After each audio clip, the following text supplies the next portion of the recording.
Welcome back to the deep dive. I want to start today by asking you to just visualize a very specific moment, a really, really painful moment that I think every single person listening has felt. Oh boy. Okay.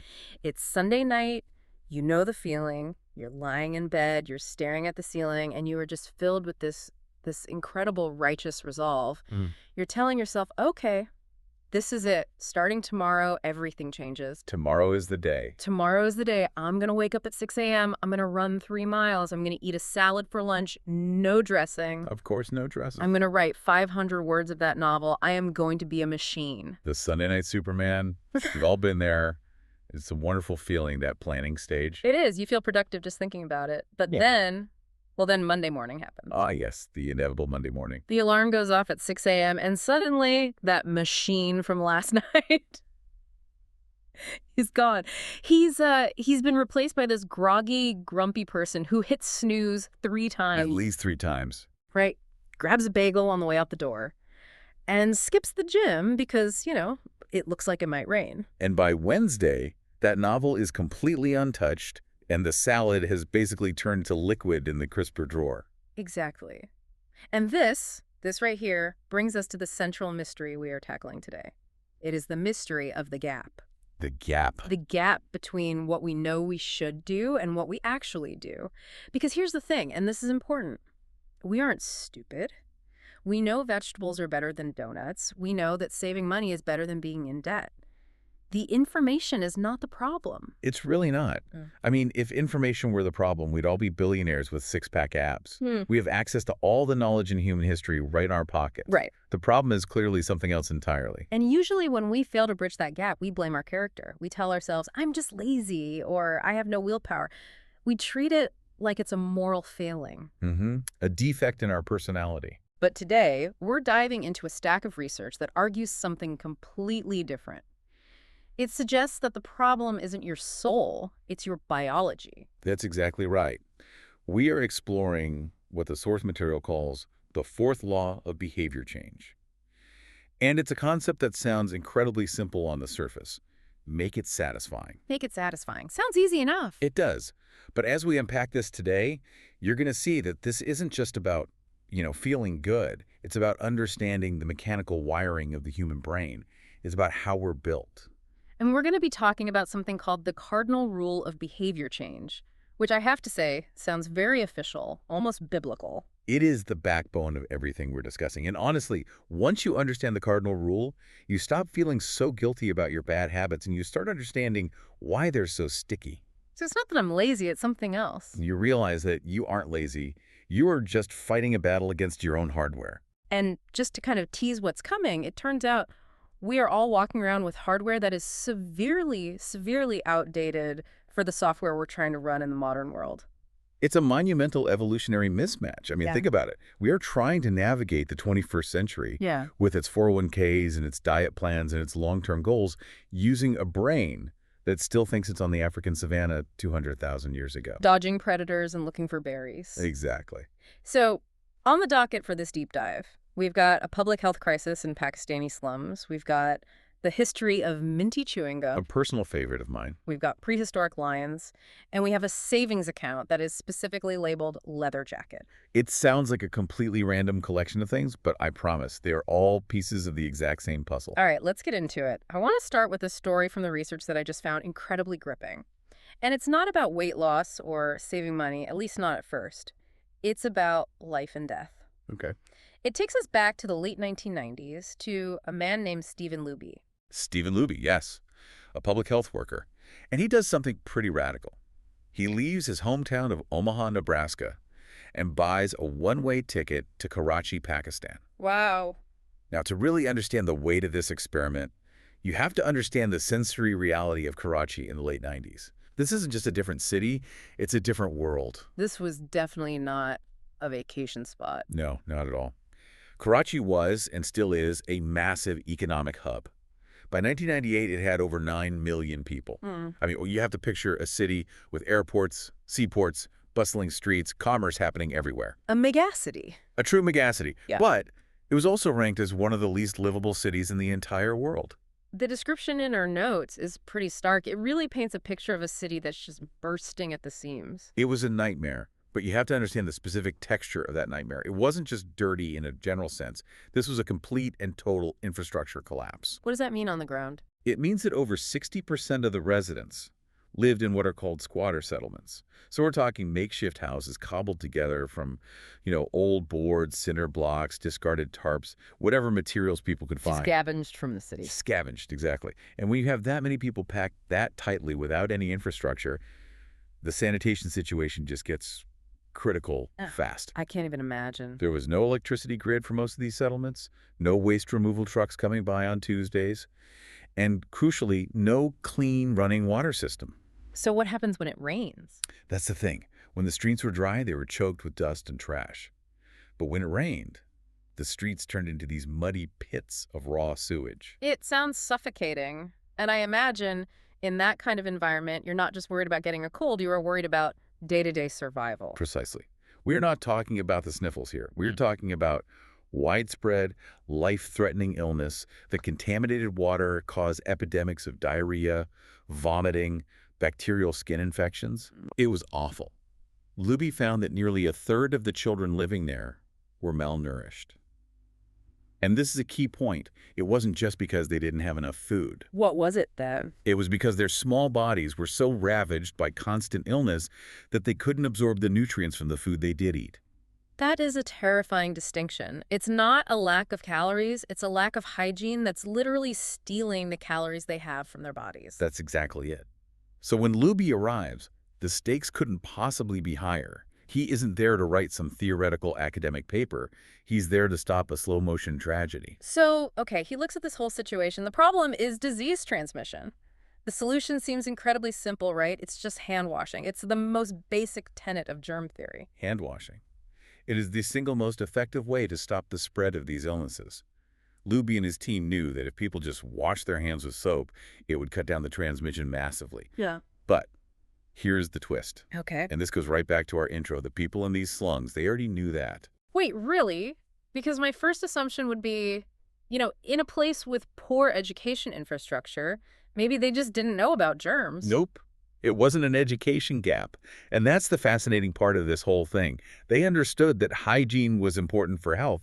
They knew that washing your hands was good. So what was the problem? If they knew, why weren't they doing it?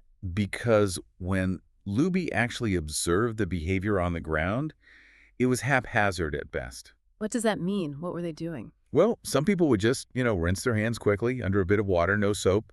Others might wash just one hand. One hand. Just one. And many would just forget entirely before preparing food for their families. It was viewed as a chore. It was a burden. It was just another difficult thing to do in a day full of difficult things.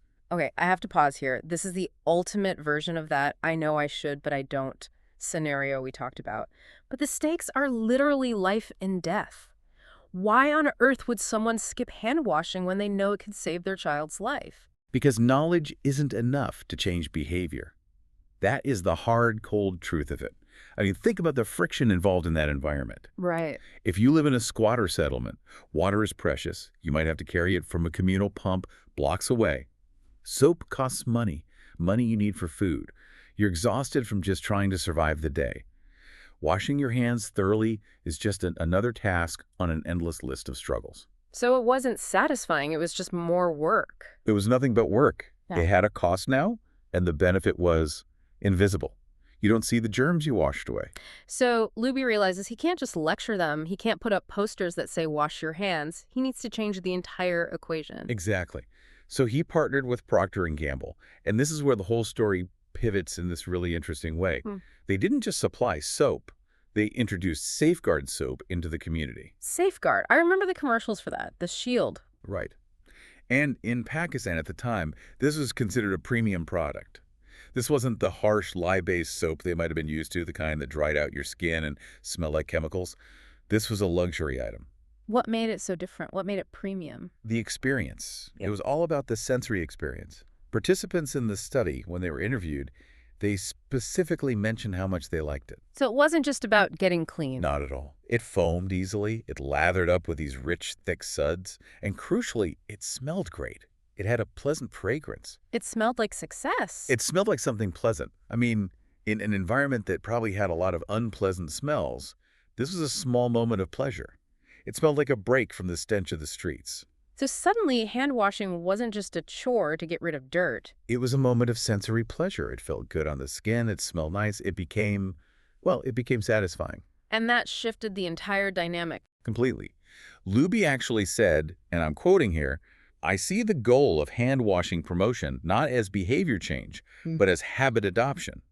And he noted that it is infinitely easier to get people to adopt a product that gives a strong, positive sensory signal. So what were the results? I mean, we're talking about a serious health crisis here. Did smelling nice actually save lives? The numbers are absolutely staggering. Within months, the rate of diarrhea in the neighborhood fell by 52%. Wow. Cut in half? Just like that. Pneumonia rates dropped by 48%. Bacterial skin infections, they dropped by 35%. That is massive. We are talking about cutting deadly illnesses in half just by making the soap bubble better and smell nice. It is huge. And here's the real kicker. The long-term impact, this is what makes it so powerful. Luby and his team went back to these households 6 years later. 6 years. 6 years. Now, you have to keep in mind, the study had ended. They had not been giving out free premium soap for 5 years. Right, so people were back on their own dime. They had to buy it themselves. Exactly. But he found that over 95% of the households that had been in that test group still had a dedicated hand-washing station with soap and water readily available.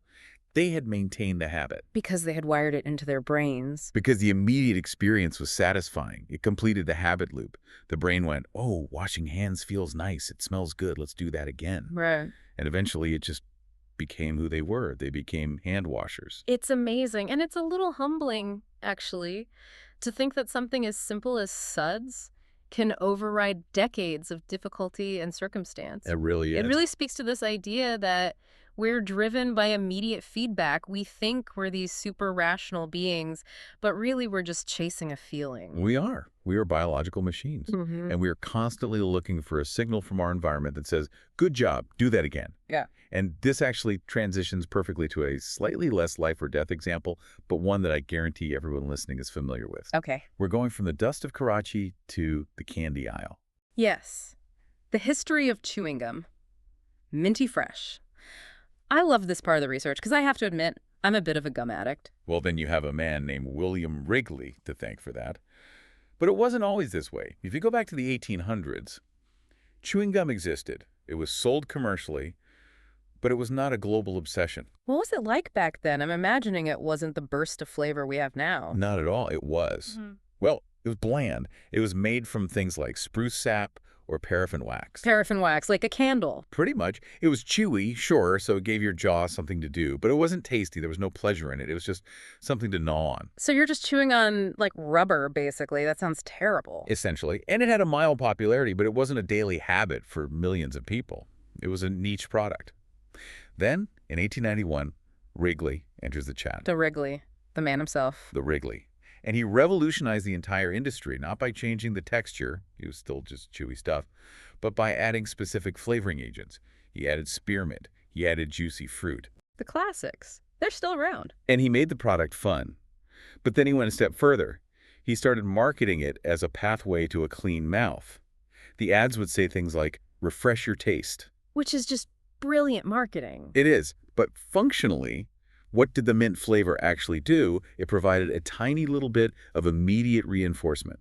You chew the gum, you get a burst of cool mint, your mouth feels fresh, your brain gets a little ping of satisfaction. It's that instant reward all over again. The brain says, "Ooh, I like this tingle. Do it again." Exactly.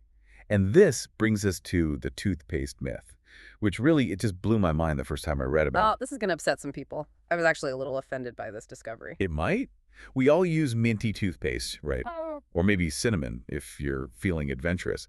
And we assume that the mintiness is part of the cleaning power. Like if it burns a little, that means it's working. Absolutely. If it doesn't tingle, my teeth aren't clean. That's the rule. Yeah. If I use one of those natural toothpaste that tastes like clay, I feel like I just rubbed dirt on my teeth. That is the psychological rule, but biologically.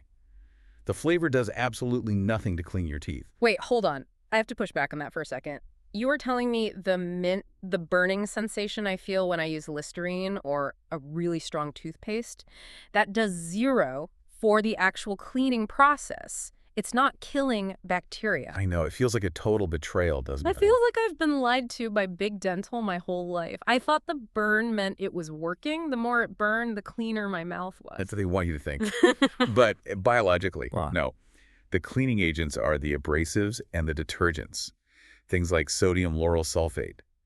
You could brush your teeth with unflavored baking soda paste, and assuming your technique is good, your teeth would be just as clean. So what is the mint for? The mint, the burn, the tingle, that is purely a reward signal. It's a biochemical thumbs up to your brain. So the mint is the safeguard soap of the dental world. Precisely. It creates a clean mouth feel. It's a sensory signal. It tells the brain, good job, you did the thing. Here is a nice, cool tingle as a reward. Without that tingle, brushing your teeth feels like a chore with no immediate payoff. That's wild. In the source material, the author mentions his wife's experience with this, which is a perfect example. Yes, she was using a brand called Sensodyne, which is designed for people with sensitive teeth. It's a medically superior product for her specific condition. But she stopped using it. Why would she stop using the better product? Because she didn't like the aftertaste. It wasn't minty enough. It didn't give her that satisfying tingle.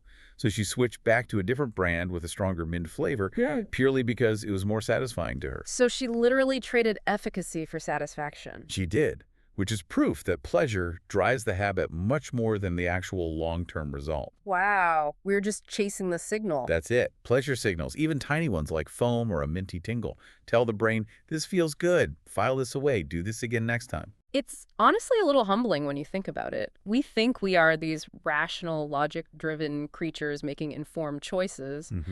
But really, we're just chasing a minty tingle like a lab rat pressing a lever for a food pellet. We are. And that's not an accident. That lab rat wiring is in our brains for a very, very good reason.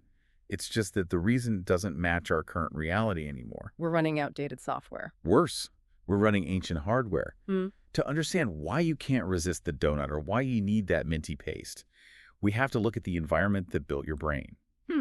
And that environment didn't have toothpaste, and it definitely didn't have donuts. Okay, so we've established that our brains absolutely love these little immediate rewards, but why? Why are we so desperate for immediate satisfaction that we need our soap to foam and our paste to tingle just to do basic survival tasks? This is where we have to get into the time machine. We need to go back, way back, about 200,000 years. Back to the savannah. Back to Homo sapiens. The source makes a really crucial point here. Anatomically, you and I are walking around with the same hardware as our Paleolithic ancestors.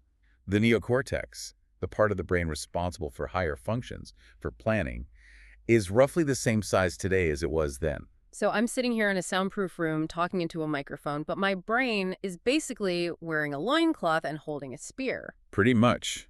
And for almost all of human history, that brain lived in what scientists call an immediate return environment. Break that down for us. What does a life like that look like? Think about it this way. For 99% of human history, the idea of saving for the future wasn't just unnecessary. It was basically impossible. You couldn't save a banana for next month. Right. It would rot in a few days. Exactly. The concept of a retirement account for a caveman is just absurd. If you killed a mammoth, you ate the mammoth now. Your tribe ate it now. You couldn't freeze it. You couldn't freeze it. If you saw a predator, you ran now. If a storm was coming, you found shelter now. Every important decision had an immediate consequence. It's very binary. Action, immediate reaction. Cause and effect are right next to each other. Exactly. The gap between action and result was basically zero. So our brains evolved to treat the concept of later as never. Wow. Later is never. Later is where death happens. Yeah. If you put off finding food until later, you starve. If you put off running from the lion until later, you get eaten. Now is where survival happens. Okay, so our brains evolved to value the present moment above all else because for hundreds of thousands of years, if you didn't value the present, you died. If you're sitting there contemplating the 10-year return on investment of storing nuts while a saber-toothed tiger is charging at you, you're out of the gene pool. Precisely.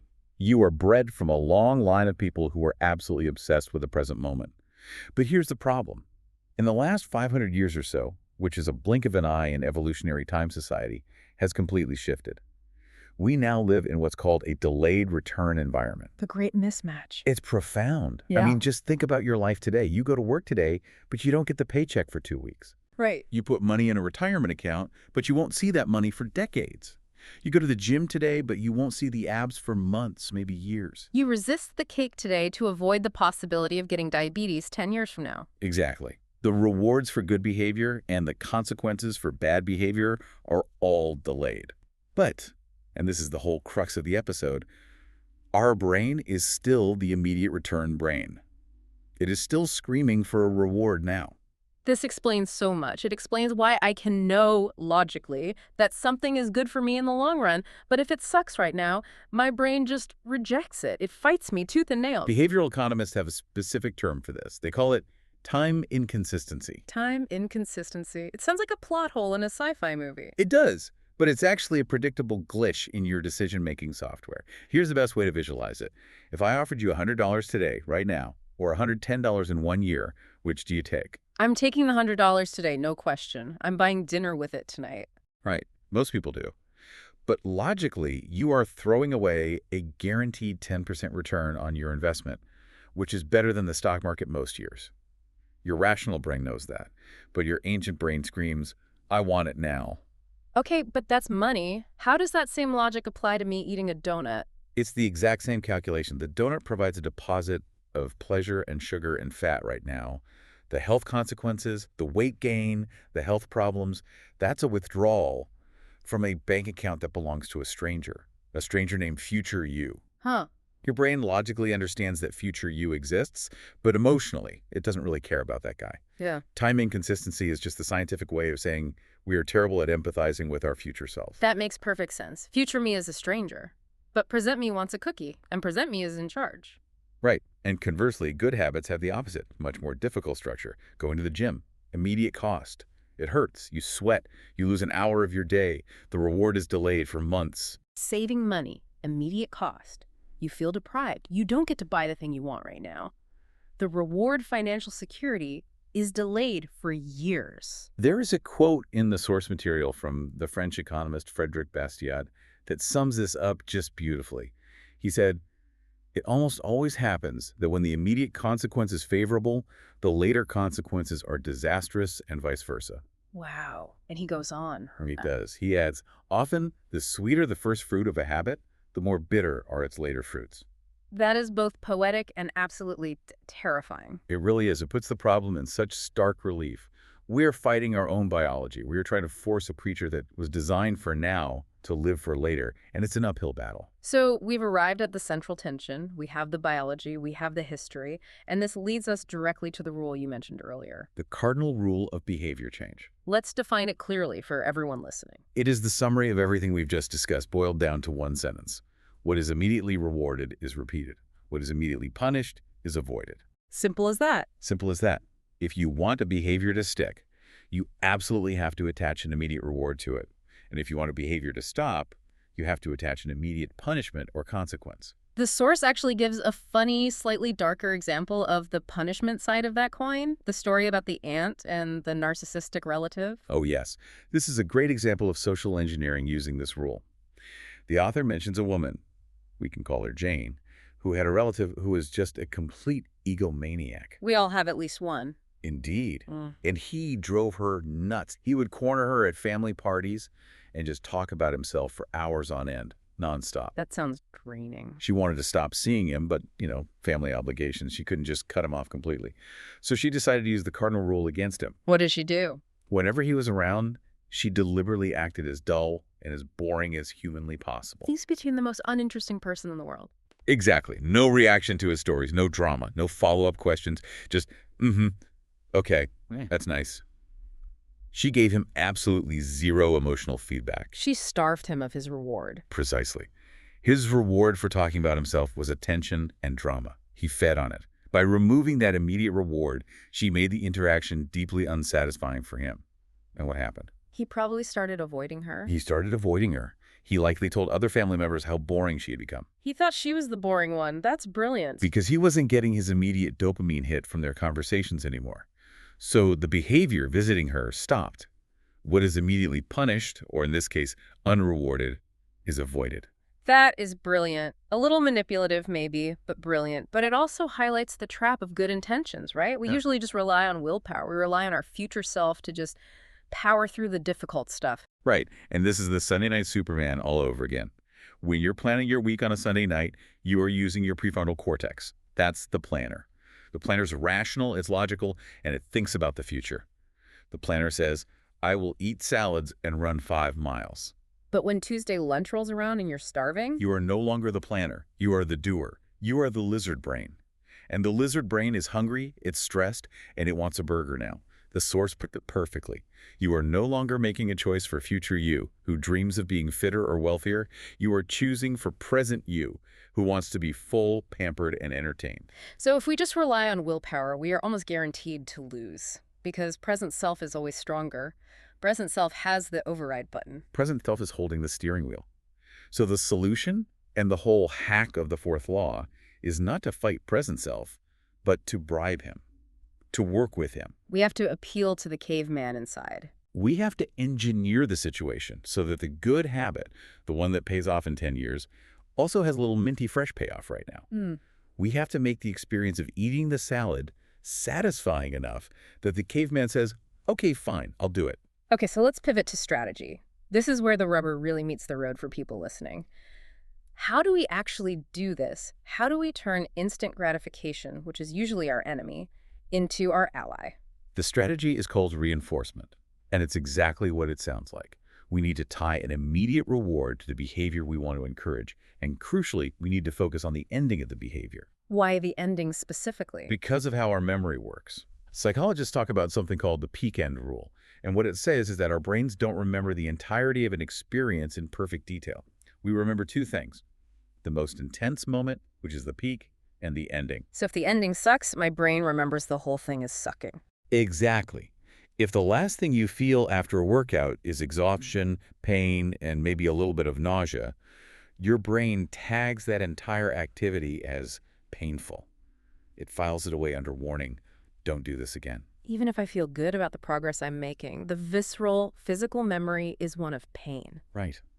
But if the ending is satisfying, if you finish the workout and you immediately get a reward you enjoy, maybe a really tasty protein shake, or you get to spend a few minutes in the sauna, or you listen to a specific song you absolutely love, you overwrite the pain, you remember the experience is good. So let's look at a really difficult scenario here. Habits of avoidance. These are the hardest ones for me personally.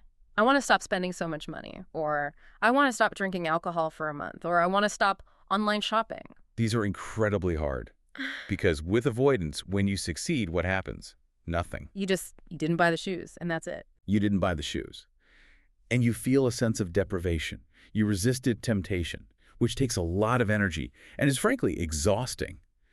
But there is no ping of reward. There's no fun. You just feel less fun.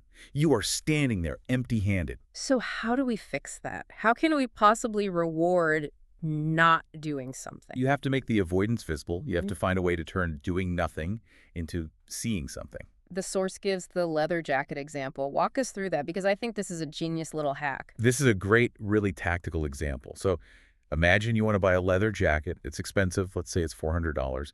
You also want to save money in general and stop buying frivolous things. So you open a new savings account online and you label it leather jacket. Okay. A dedicated fund. I'm with you. Now, whenever you successfully pass on a purchase, let's say you skip your morning latte, which costs $5, you immediately, right there on the spot, pull out your phone and transfer that $5 into the leather jacket account. You make the transaction right then and there, not later. You make the transaction immediately. You skip a month of your Netflix subscription. Transfer $10. You decide to skip happy hour with your friends. Transfer $20. Okay, I love the theory. But I'm imagining myself actually doing this. I'm at the bar. My friends all order a round of drinks. I say no. Then I pull out my phone and start transferring $15 to a savings account called Leather Jacket. It sounds a little neurotic when you say it out loud like that. It sounds incredibly neurotic. Sorry, guys, hold on. I just need to process a transaction for my future coolness. My friends would think I'm insane. It is neurotic, but that's the point. You are replacing the social dopamine hit of the drink with the digital dopamine hit of the transfer.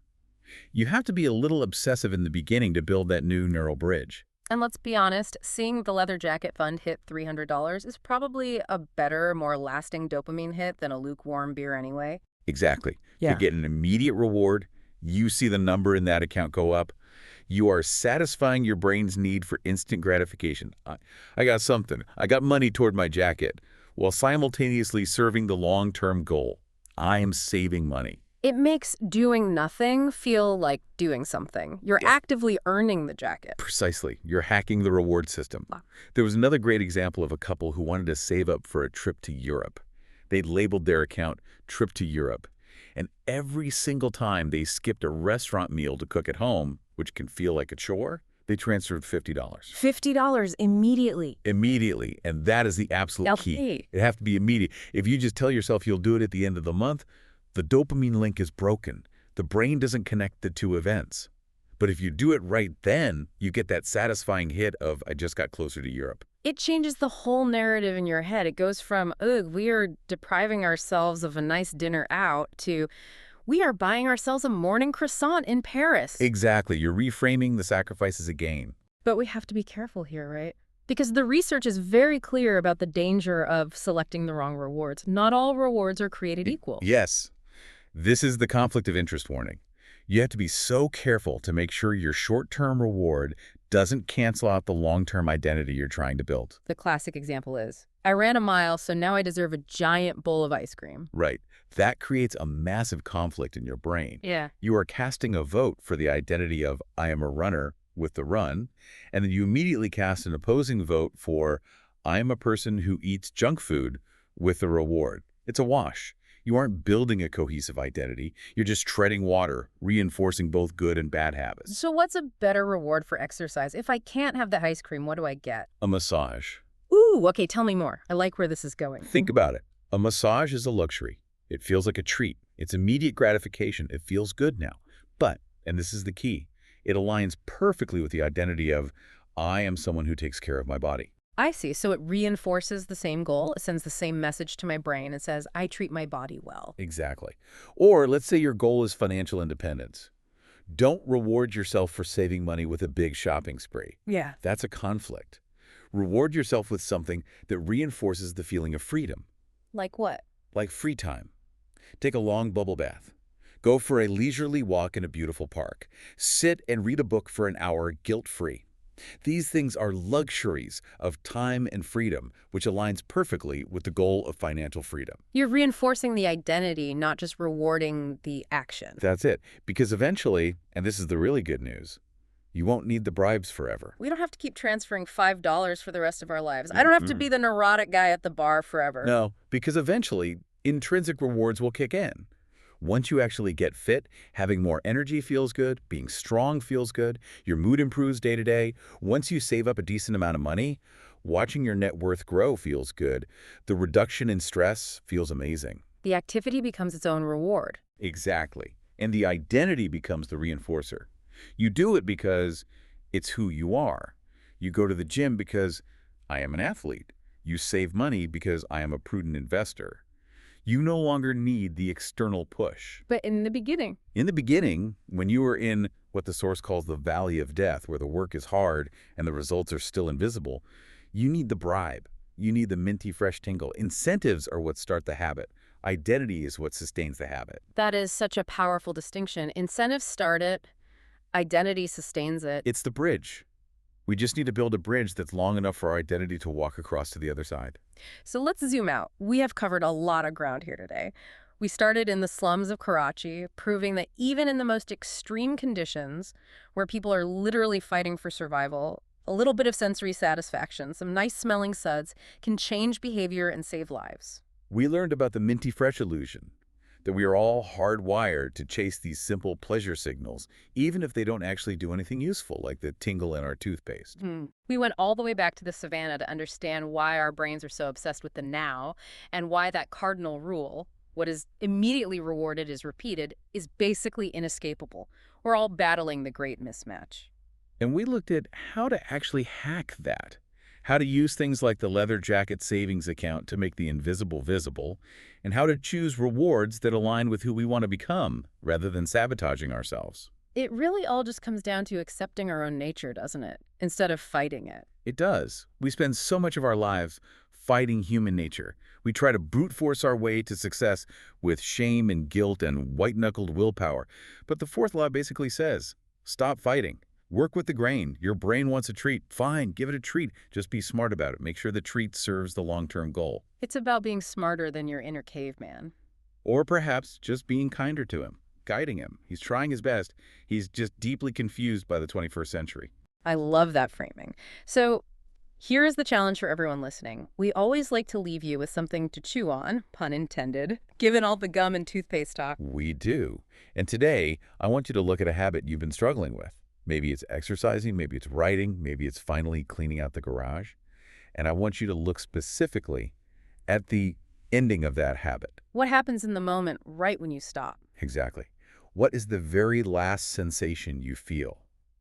If the last thing you feel is exhaustion or annoyance or deprivation, you are punishing yourself. And what is punished is avoided. So the question is, how can you add a minty fresh finish to that hard work? Can you transfer $5 to a fun account? Can you have a specific ritual you love, like a certain kind of tea? Can you use a soap that smells like victory? Find your safeguard soap. Find your clean mouth feel. Engineer a small, immediate win for yourself, because success isn't just about reaching those big goals years from now. It's about making the daily grind just satisfying enough to do it again tomorrow. And if you can do that day after day, you're not just changing what you do, you're changing who you are. Couldn't have said it better myself. Thanks for diving in with us. Go find your minty fresh moment. We'll see you next time. Take care, everyone.